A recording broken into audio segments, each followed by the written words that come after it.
धांधली की धमक से धसकती भारतमाला परियोजना, पैसे की चमक से चरमराता प्रोजेक्ट,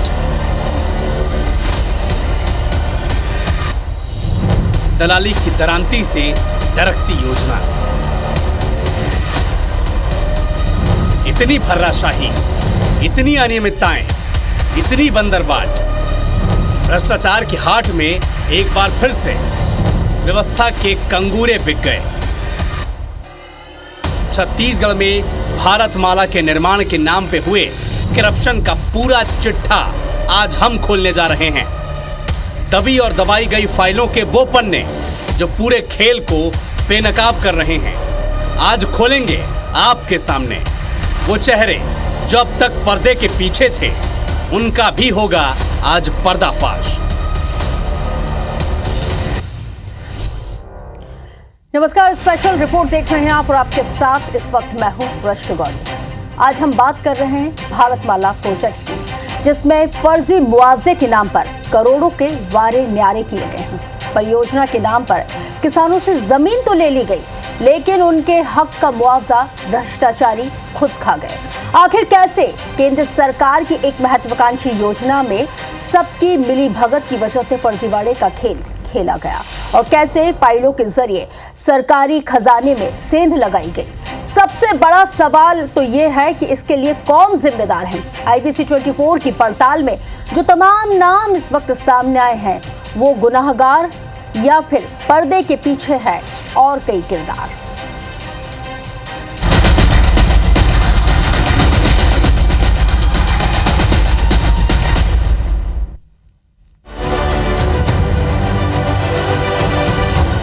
भारतमाला प्रोजेक्ट केंद्र सरकार की महत्वाकांक्षी योजना है।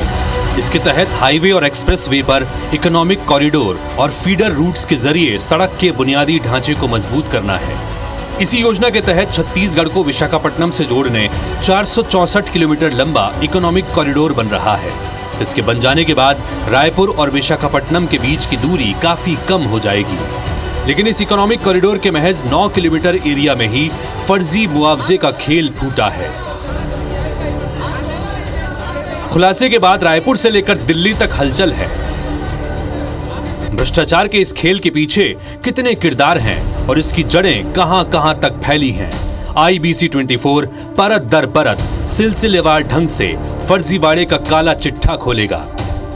छत्तीसगढ़ से होकर गुजरने वाली भारतमाला प्रोजेक्ट में जमीन मुआवजे का जो खेल खेला गया, वो महज SDM या फिर तहसीलदार या ADM के लेवल का नहीं हो सकता। क्यों? इसकी कड़ी समझिए। जब कोई प्रोजेक्ट बनता है तो सबसे पहली सूचना NHAI के पास होती है, यानी केंद्रीय सड़क परिवहन विभाग के पास होती है, और किस क्षेत्र से किस अलाइनमेंट पर वो रोड गुजरने वाली है, ये जानकारी सिर्फ केंद्रीय एजेंसी को होती है। और अगर नोटिफिकेशन से पहले उसी लाइन पर, उसी अलाइनमेंट पे अगर जमीन खरीदी बिक्री होने लगे, छोटे छोटे टुकड़े होने लगे, तो फिर समझ लीजिए कि ये जानकारी लीक हुई है और इसका एक पूरा कॉकस काम कर रहा है। छत्तीसगढ़ के भारतमाला प्रोजेक्ट में भी यही हुआ है। और क्या EOW इस पूरे कॉकस को संभाल पाएगी? भारतमाला प्रोजेक्ट में मुआवजे को लेकर जो खेल खेला गया, उसकी गूंज विधानसभा में भी सुनाई दी। इसके बाद सरकार ने EOW से जांच कराने का ऐलान भी कर दिया है। तो सरकार ने निष्पक्षता से जांच के लिए ये काम जो है EOW को सौंपा। मामले में एक्शन भी शुरू हो गया है, लेकिन पहले आप जान लीजिए कि इस प्रोजेक्ट के तहत छत्तीसगढ़ में अब तक क्या क्या हुआ है। कॉरिडोर को लेकर साल 2019 में सर्वे तैयार किया गया। सड़क कहां-कहां से गुजरेगी ये तय किया गया। इसके बाद अलाइनमेंट रिपोर्ट तैयार की गई। फिर 30 जनवरी 2020 को केंद्र सरकार ने सड़क के लिए अधिसूचना जारी कर दी, यानी अधिसूचना के बाद प्रस्तावित जमीन की खरीद बिक्री बंद हो गई। उसका बटांकन नामांतरण भी बंद हो गया। जमीन जिन भू स्वामियों के नाम थी, उन्हें शासन की गाइडलाइन के तहत मुआवजा मिलना था। लेकिन सिस्टम में अपनी पहुंच के गुरूर में डूबे राजनीतिक हस्तियों, अधिकारियों से लेकर जमीन माफिया और अधिकारियों ने मुआवजा घोटाले की व्यापक स्क्रिप्ट लिख डाली। मामले में जब बड़े पैमाने पर शिकायत हुई तो दिल्ली के केंद्रीय सतर्कता आयोग ने इसकी जांच के लिए NHAI के परियोजना निदेशक को पत्र लिखा। परियोजना निदेशक ने फिर छत्तीसगढ़ के राजस्व विभाग के सचिव को पत्र लिखा और सचिव ने रायपुर कलेक्टर को जांच के लिए कहा। मेरा साफ कहना है कि हमारा सीधा मोटिव था कि किसानों को, जो पात्र किसान हैं, उसको उनका मुआवजा मिले, हक मिले, और जो अधिकारी जिस प्रकार का यहाँ पर जो घिनौना खेल खेला गया, मुआवजा माफिया इसमें सक्रिय थे, बहुत सारे विपक्ष के नेता इसमें सक्रिय थे, ये सब पे कड़ी से कड़ी कार्रवाई होनी चाहिए। इनकी जगह जेल में होनी चाहिए और जब तक न्याय नहीं मिलेगा ये लड़ाई हमारी जारी रहेगी। जब रायपुर कलेक्टर ने इसकी जांच कराई तो भ्रष्टाचार और धांधली की जो कहानी सामने आई उस पर आपको शायद यकीन न हो। घपलेबाजों की टोली ने कायदे, कानून और नियमों की इतनी खुलेआम धज्जियां उड़ाई जिसकी कोई हद नहीं थी। राजेश राज, IBC 24, रायपुर। जी हां, भारतमाला प्रोजेक्ट में भ्रष्टाचार के खेल का खुलासा उस वक्त हुआ जब मामले में बड़े पैमाने पर शिकायतें हुई। इन तमाम शिकायतों की जांच हुई तो धांधली की पूरी कहानी सामने आई। चलिए अब आपको हम दिखाते हैं कि कैसे कानून और नियमों की खुलेआम धज्जियां उड़ाई।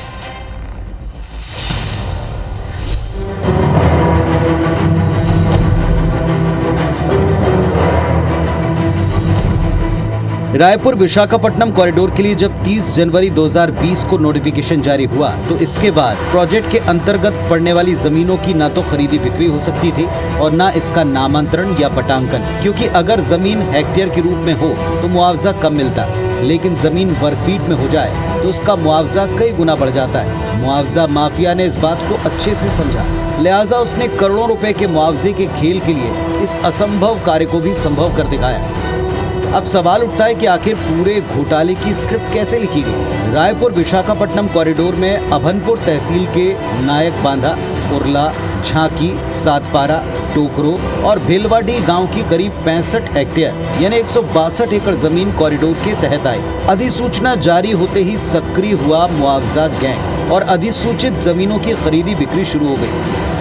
जमीन को छोटे छोटे टुकड़ों में काटकर बेचा गया। ये भी साफ है कि बिना बड़े अफसरों, नेता और मंत्रियों के संरक्षण के ये खेल नहीं चल सकता था। अब इस खेल की तफसील भी देखिए। नायक बांधा गांव में एक जमीन का टुकड़ा है, खसरा नंबर 1265। जमीन का रकबा है 0.140 हेक्टेयर। नियम के तहत इसके लिए 19.38 लाख रुपए का मुआवजा मिलता, लेकिन मुआवजा गैंग ने इस जमीन को 2250 फीट के 7 अलग अलग टुकड़ों में बांटा। इस लैंड की 7 अलग अलग नामों पर रजिस्ट्री करवाई गई। नोटिफिकेशन के बाद 10 फरवरी 2020 को रजिस्ट्रेशन किए गए और फिर मुआवजा गैंग ने नामांतरण के केस फाइल करने शुरू किए, लेकिन इन केस को ना तो ऑनलाइन ई-कोर्ट में लिया गया, न ही विधिवत इश्तिहार का प्रकाशन कराया गया। यहाँ तक कि खाता विभाजन के लिए B1 तक नहीं लगाया गया। प्रकरण न्यायालय में कभी चला ही नहीं और अधिकारी ने सभी छोटे छोटे टुकड़ों का बटांकन, नामांतरण संपन्न करा दिया, जिसका नतीजा ये हुआ कि जिस जमीन का मुआवजा 20 लाख रुपए भी नहीं बन रहा था, उसके एवज में 3.35 करोड़ का मुआवजा दिया गया। यानी मुआवजा गैंग ने सिर्फ 1/3 एकड़ जमीन में 3 करोड़ से ज्यादा की मुआवजा राशि बेईमानी कर हासिल की। ये सिर्फ अभनपुर तहसील में 163 एकड़ जमीन जो कॉरिडोर के अंतर्गत आई उसका हिसाब है। इसी तरह नायक बांधा, उरला, टोकरो और भेलवाडी गांव में दर्जनों खसरा नंबर के साथ यही खेल खेला गया। हर खसरे को 10 से 12 टुकड़ों में बांटकर उसका मुआवजा लिया। रायपुर कलेक्टर की रिपोर्ट कहती है कि सिस्टम की धृतराष्ट्रीय मुद्रा और माफिया और अधिकारियों की सांठगांठ के बूते अकेले अभनपुर तहसील में 163 एकड़ जमीन अधिग्रहण में 49.27 करोड़ का घोटाला किया गया। Bureau report, IBC 24।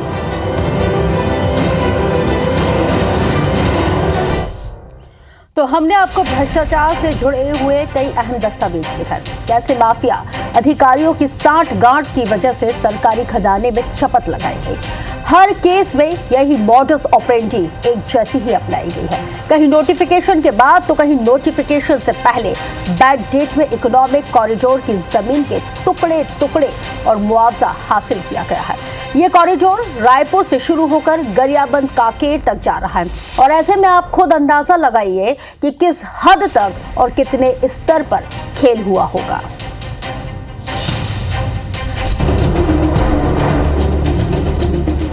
Raipur Visakhapatnam economic corridor के महज 9 किलोमीटर एरिया में फर्जी मुआवजे का जो खेल फूटा है उसने पूरे छत्तीसगढ़ को हिला डाला। मामले में अब तक 4 शिकायतें सरकार को मिली और चारों ही शिकायत में जमीन मुआवजे में गड़बड़ी सिद्ध हुई। पहली शिकायत कृष्णकांत साहू और हेमंत देवांगन ने की, जिसकी जांच हुई। 43.18 करोड़ का घोटाला निकला। दूसरी शिकायत अभनपुर जनपद पंचायत की सभापति पूजा बघेल ने की। जांच कराई गई तो पाया गया कि मुआवजा गैंग ने 2.34 करोड़ का फायदा उठाया। तीसरी शिकायत नरेंद्र पारक की ओर से की गई। रायपुर आयुक्त की जांच में इसमें भी गड़बड़ी पाई गई। मुआवजा गैंग को 1.38 करोड़ रुपए से ज्यादा का भुगतान हुआ है। चौथी शिकायत जैतू साहब मठ के पदाधिकारी सत्यनारायण शर्मा की ओर से की गई। शिकायत सही पाई गई है। मुआवजा गैंग ने यहां अपने कारनामे से 2.37 करोड़ रुपए से ज्यादा कमाए हैं। कुल मिलाकर अब तक जितनी भी शिकायतों की जांच की गई सभी सही सिद्ध हुई हैं। इस बड़े फर्जीवाड़े के लिए अभनपुर के तत्कालीन एसडीएम निर्भय साहू, तत्कालीन तहसीलदार शशिकांत कुर्रे और गोबरा नवापारा के तत्कालीन तहसीलदार लखेश्वर प्रसाद किरण को फौरी तौर पर दोषी मानते हुए निलंबित कर दिया गया। साथ ही 3 पटवारियों पर भी गाज गिरी। रायपुर विशाखापट्टनम कॉरिडोर में हुई धांधली की गूंज विधानसभा में भी सुनाई पड़ी। नेता प्रतिपक्ष चरणदास महंत ने इस मुद्दे को उठाया और इसकी सीबीआई जांच की मांग की। जब सरकार तैयार न हुई तो विधायक दल से इसकी जांच कराने की बात विपक्ष ने कही। यह आरोप लगाया कि इस खेल में बड़े बड़े अफसर से लेकर कांग्रेस, भाजपा और अन्य दलों के बड़े नेता भी शामिल हैं। 20 मार्च को विनियोग विधेयक पर चर्चा के दौरान अजय चंद्राकर की चुनौती पर डॉक्टर चरणदास महंत ने यहां तक कह दिया कि वो तो इसके लिए कोर्ट तक जाएंगे, पीएम और गडकरी को पत्र भी लिखेंगे। मेरा उसमें निवेदन ये था कि इसमें बड़े बड़े आईएएस अधिकारी भी संबंधित हैं, संलग्न है। हमारे तो आपके पक्ष के कोई भी नेता लोग भी हो सकते हैं। मैंने ये भी कहा कि ये तो आपके कार्यकाल का है ही नहीं, हमारे कार्यकाल का है। उसके बाद भी हम हिम्मत कर रहे हैं इसकी जांच कराओ, मगर इन बातों को अनसुना किया गया, जो कि दुर्भाग्यजनक है। सदन में चौतरफा घिरने के बाद राजस्व मंत्री पूरे भारतमाला प्रोजेक्ट की अनियमितताओं की शिकायत संभाग आयुक्त से कराने की घोषणा कर चुके हैं। मामला तूल पकड़ता देख साय कैबिनेट ने इस प्रकरण की जांच ईओडब्ल्यू से कराने की घोषणा की है। योजना में जहां भूअर्जन की प्रक्रिया थी, उसमें भूअर्जन की प्रक्रिया में गड़बड़ी हुई है। उसमें अधिकारियों की संलिप्तता पाई गई है और कुछ अधिकारियों को निलंबित किया गया है। सरकार को भी नुकसान हुआ है। जहां 25 करोड़ मुआवजा देना था, उसके जगह में कई गुना उनको मुआवजा सरकार को देनी पड़ी। तो इस तरह से वहाँ गड़बड़ी हुई है और सरकार ने कार्रवाई की। राज्य सरकार इस मामले की गंभीरता को समझ चुका है। ईओडब्ल्यू से जांच के आदेश देने के साथ दोषी अफसरों पर डंडा भी चलाया जा रहा है। कुल मिलाकर भारतमाला प्रोजेक्ट केंद्र सरकार की महत्वाकांक्षी परियोजना है, जिसमें मुआवजे के नाम पर भ्रष्टाचार का खुला खेल खेला गया और इसने प्रोजेक्ट की गति पर ब्रेक लगा दिया। अब सवाल ये, आखिर कब तक भ्रष्टाचारी यूं ही सिस्टम में रहकर उसे खोखला बनाएंगे? क्या भ्रष्टाचार पर जीरो टॉलरेंस का दावा केवल शिगूफा मात्र है? सबसे बड़ा सवाल, क्या इन सवालों के जवाब आज किसी के पास हैं? भारतमाला परियोजना में जमीन मुआवजे के नाम पर जो खेल खेला गया वो बेहद हैरान करने वाला है, क्योंकि प्रकाशन के बाद, नोटिफिकेशन के बाद जिस तरह बड़े पैमाने पर जमीनों की खरीद बिक्री हुई, उसका नामांतरण हुआ, छोटे छोटे टुकड़े किए गए और फिर करोड़ों रुपए का मुआवजे का खेल खेला गया, वो इस बात को लेकर के हैरान करता है कि आखिर पूरा तंत्र, पूरी मशीनरी, पूरा सरकारी तंत्र क्या सो रहा था? इतने बड़े पैमाने पर मुआवजे का घोटाले हो रहा था और कोई भी एक विभाग, कोई भी एक तंत्र जग नहीं रहा था या फिर सोच नहीं रहा था। क्यों? अब जब इस पूरे मामले में ईओडब्ल्यू जांच की घोषणा हो गई है, देखना होगा कि इसके तार कहां तक फैले हैं और एजेंसी इस तार को कहां तक ढूंढ पाती है। कैमरा पर्सन अजय गुर्जर के साथ राजेश राज, IBC 24, रायपुर।